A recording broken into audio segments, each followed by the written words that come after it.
It's time for another episode of WCW's Creative Character Writing. Don't forget to like and subscribe. In today's episode, Dave Sullivan.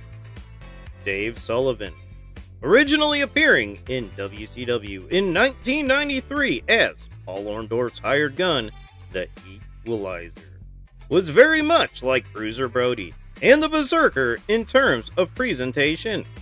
He was a gigantic 300-pound wild man with furry boots and vicious streak, and he spent much of the first year of his career working as a preliminary heel on WCW undercards. Early in 1994, however, the Equalizer ran afoul of the Nasty Boys after teaming with them in a six-man tag, and the Nasty Boys attacked the Equalizer and left him laying.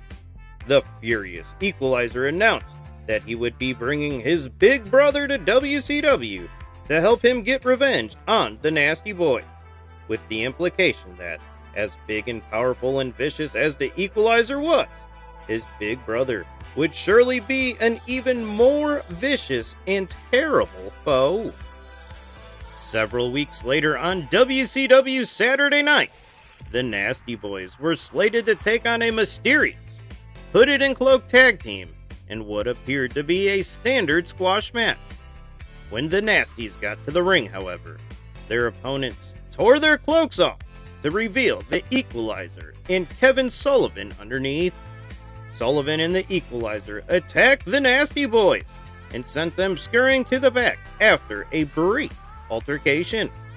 We soon discovered that the Equalizer was really Kevin Sullivan's younger brother, Dave.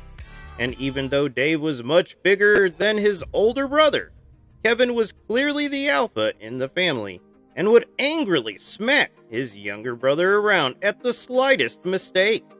Dave frequently found himself on the receiving end of Kevin's wrath, and increasingly so as the once vicious Equalizer transformed overnight into a naive, childlike persona, very similar to what Eugene would become years later in WWE.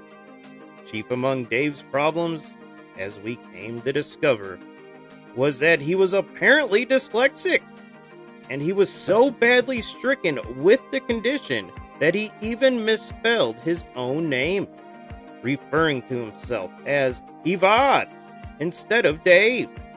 Aside from being portrayed as a buffoon, Dave was also injury-prone and suffered a knee injury that left him on the shelves for months before he and Kevin ever got a chance to get in the ring with the Nasty Boys. While Dave was injured, Kevin teamed up with the man that was as vicious as he was, Cactus Jack.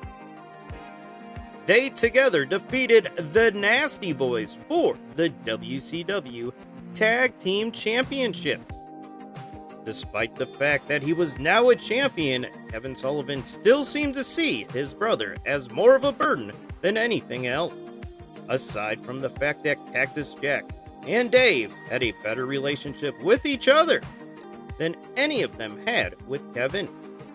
Dave also drew Kevin's ire by the fact that he was such a big fan of Hulk Hogan, even paying tribute to his hero by wearing a t-shirt with Hulk Salure instead of Hulk Rules, because remember, he's dyslexic, written across the front of the shirt.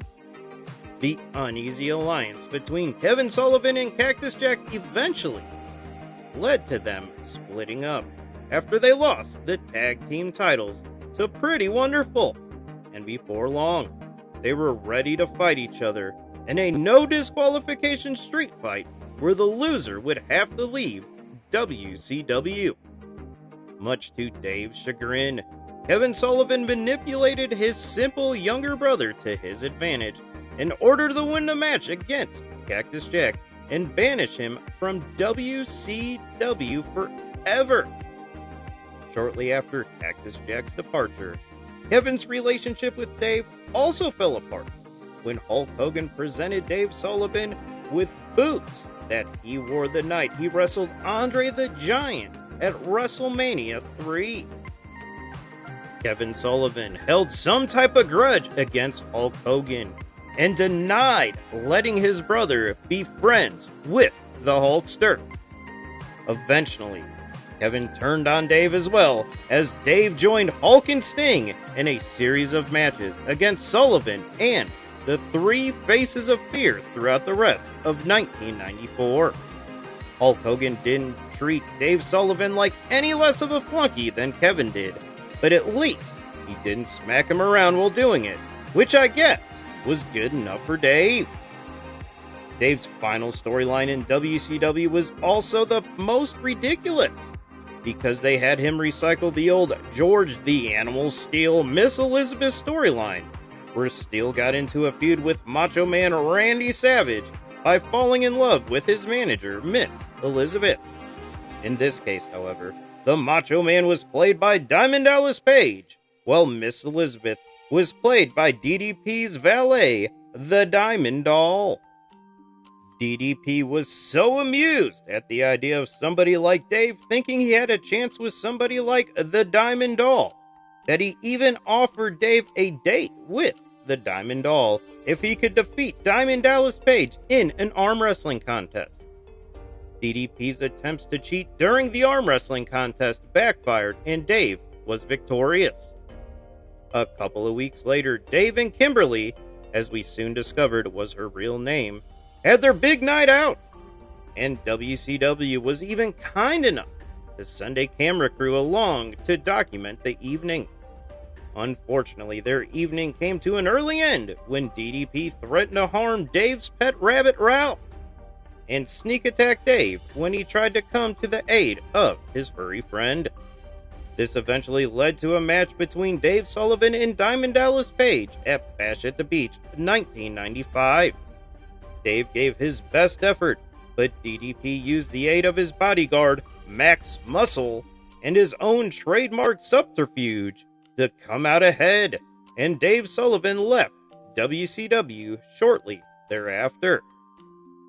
He may have left WCW without his brother, his friend Cactus Jack, or the love of the Diamond Doll, but he still had his pet rabbit Ralph. That might not seem like much to you or I, but to somebody like Dave Sullivan, that's all that really mattered. And that was Dave Sullivan.